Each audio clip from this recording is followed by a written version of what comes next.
पास थोड़ी सी आर्थिक क्षमता है वो 3 कार्य कर सकते हैं अपने अपने क्षेत्र में जाके।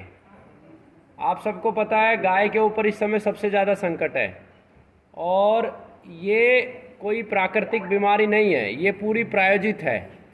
आप जितना देखोगे उसी गाय को अटैक कर रही है जिसके अंदर देसी का अंश है। जर्सी में भी अगर ये दिखाई देगा तो कहीं ना कहीं वो क्रॉस है, यानी कि ये लैब के अंदर शायद कोई वायरस बनाया हुआ है। अंतिम सत्य तो ईश्वर ही जानता है, लेकिन मेरी जहाँ तक मैं जितना सोचता हूँ, जितना मेरे को एक बूंद समान ज्ञान है, ये पूर्ण प्रायोजित है।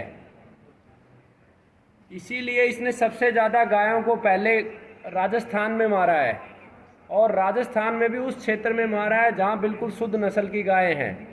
यानी कि सबसे ज़्यादा अटैक ये वायरस उस गाय पे कर रहा है जो परमात्मा की बनाई हुई है और जो प्राकृतिक है पूर्ण रूप से, जिस पे सीमन नहीं रखा, जो जर्सी से क्रॉस नहीं हुई। तो आप लोग क्या कर सकते हो? आप लोग एक कार्य कर सकते हो, बस 7 दिन तक आपको करना है। जिस भी क्षेत्र से आप आएँ, आपके नज़दीक जो भी गौशाला है उसमें 3 दवा हैं। इसकी वीडियो मैंने इस चैनल पे बना के डाली हुई, आपको मिल भी जाएगी विस्तार से। बेलाडोना एक दवा है होम्योपैथी की, एक थूजा करके दवा है, और एक आर्सेनिक एल्बम करके दवा है। 3 दवा हैं, और 200 पोटेंशियल की ये दवा खरीदनी है। 100 गायों के लिए अधिकतम 250 रुपये के आसपास की ये दवा आ जाएंगी। ये दवा लगातार आपको 10 बूंद, तीनों का मिक्सर करोगे और 10 बूंद केले के अंदर या गुड़ के ऊपर डाल के हर एक गाय को लगातार 7 दिन खिला दो।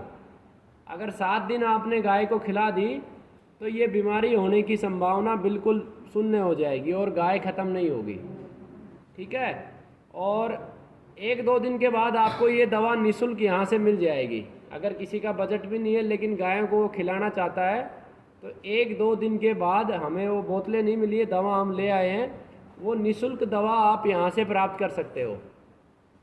लेकिन अगर गाय को बचाने में आप लोग विफल हो गए तो इस बात को आप मान लेना कि आपकी कम से कम 10 वर्ष आयु कम हो जाएगी, कम से कम प्रत्येक व्यक्ति की। और आने वाली पीढ़ी को कितने संकट झेलने पड़ेंगे, जो गीता में लिखा है कि मनुष्य कुत्ते की मौत मरेगा। उसका अर्थ ये कि 30, 35, 40 साल कुत्ते की अधिकतम आयु होती है। 15, 20, 25, 30 अलग अलग वैरायटी के कुत्ते हैं। उससे अधिक मनुष्य जिएगा नहीं, ये 100% सत्य होने वाला है। गाय को नहीं बचाओगे तो कैंसर बहुत तेज़ी से फैलेगा। आपकी आने वाली पीढ़ी को संतान नहीं होगी अगर गाय को नहीं बचाओगे तो, ये भी 100% निश्चित है। अगर संतान होगी तो वो लैब में होगी। ये देखते हैं फर्टिलिटी सेंटर खुले, टेस्ट ट्यूब, बेबी सेंटर, वहाँ पे होंगी। तीसरा, आपके बच्चे राक्षस जैसे हो जाएंगे। उसे कोई मतलब नहीं है बगल में कोई पड़ा हुआ पिता मर रहा है या माँ मर रहा है, वो अपने मोबाइल पे लगा रहेगा। अभी भी आप देखते होंगे बच्चे बड़े भावना विहीन हो गए हैं। अगर 3 साल के बच्चे से एक बार मोबाइल भी छीन लिया जाए तो पागल जैसा रिएक्ट करता है। ऐसा इसीलिए हो रहा है कि जिनके साथ हमारा जीवन है, जिसकी वजह से जीवन है, उसको छोड़ के हम अन्य सामग्रियों के पीछे लग गए हैं। जैसे पहले बच्चे खेलते थे गाय के साथ, गाय के बछड़े के साथ, पेड़ पौधे लगाते थे बचपन में, पेड़ पौधों के साथ रहते थे। खेल भी हमारे इसी प्रकार के होते थे। बच्चे पेड़ पे चढ़ते थे, वहाँ थोड़ी देर रुकते थे। सब प्राणवान के साथ हम रहते थे, जिनमें भी प्राण था उनके साथ हम अधिकतर समय बिताते थे। आज हम अधिकतर समय किसके साथ बिता रहे हैं? जिनमें प्राण नहीं है, जिनमें चेतना नहीं है, यानी कि मोबाइल हो गया, टेलीविज़न हो गया। तो अगर आप चाहते हो कि बच्चे अच्छे बने, संस्कारवान बने और समाज में जागृति रहे, सब अच्छा हो, तो इस समय 7 दिन गाय के साथ एक एक गौशाला को पकड़ लो। जो गौशाला नहीं जा सकता, जिसके पास गाय नहीं है, पड़ोस में जिसकी गाय है उसकी मदद कर दो। अगर एक व्यक्ति 100 गाय का भी जिम्मेवारी लेगा, कैंसर रोगियों को मैं विशेष रूप से कहता हूँ, आपका अगर जीवन बच रहा है या आगे भी बचेगा तो सिर्फ और सिर्फ गाय की वजह से।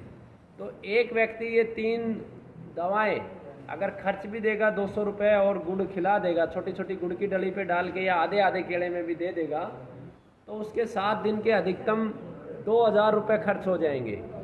और 2000 रुपये आज किसी बच्चे का जन्मदिन आता है तो उसको कुरकुरे पुरकुरे खिलाने में, केक वेक काटने में सब कर देते हैं। तो आप ये सोचो, आपके आने वाली पीढ़ी के भविष्य के लिए आप ऐसा कर रहे हो, तो ये कार्य आप अवश्य करें। ठीक है। और जिसको निःशुल्क दवा चाहिए 1-2 दिन के बाद पैकिंग बना के हम दे देंगे, ठीक है। जिसका आर्थिक स्थिति नहीं है, गुड़ और वो तो आपको अपने क्षेत्र से व्यवस्था करना पड़ेगा। बाकी आप पैसे नहीं हुए तो 100 पत्ते तोड़ लो पीपल के, उस पर डाल के दे दो, गाय तो खा लेगी। दवा जानी चाहिए वो किसी भी माध्यम से दो, आप गुड़ पे डाल के दे दो, आप उसको केले में दे दो, आप 100 घरों से एक एक रोटी इकट्ठा कर लो। जैसे पैसे नहीं मिले तो एक टीम समूह बना लो, घरों में से एक एक आधी आधी रोटी इकट्ठा कर लो, उसके ऊपर डाल लो, दवा हम दे देंगे आपको। लेकिन अपने अपने क्षेत्र में जितना संभव हो सके आप इसको करो।